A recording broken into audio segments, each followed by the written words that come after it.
என்னுடைய செயற்பாடு பிள்ளையின் வாழ்க்கையில் மாற்றத்தை கொண்டு வரும். என்னுடைய பேச்சு பிள்ளையின் பேச்சிலே மாற்றத்தை கொண்டு வரும். என்னுடைய கண் பார்வை பிள்ளையின் கண் பார்வையிலே மாற்றத்தை கொண்டு வரும்.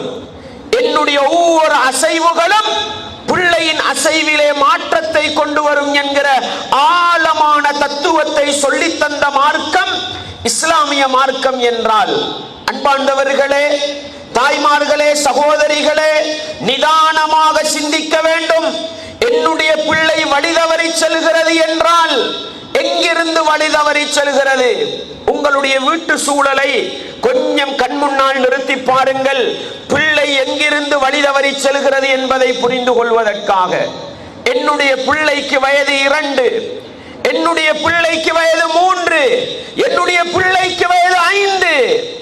ஒரு தந்தை என்ற அடிப்படையில் வீட்டிலே நான் தொழுகிறேன். ஒரு தாய் என்ற அடிப்படையில் வீட்டிலே நீங்கள் தொழுகிறீர்கள். ஒரு தந்தை என்ற அடிப்படையில் ஆண்களே நீங்கள் வீட்டிலே தொழுகிறீர்கள். ருக்கு என்றால் என்னவென்று தெரியாது, சுஜூது என்றால் என்னவென்று தெரியாது, தொழுகை என்றால் என்னவென்று தெரியாது. அந்த பெண் பிள்ளை என்ன செய்கிறது? தாய்க்கு பக்கத்திலே இருந்து ருக்கு செய்கிறது, சுஜூது செய்கிறது.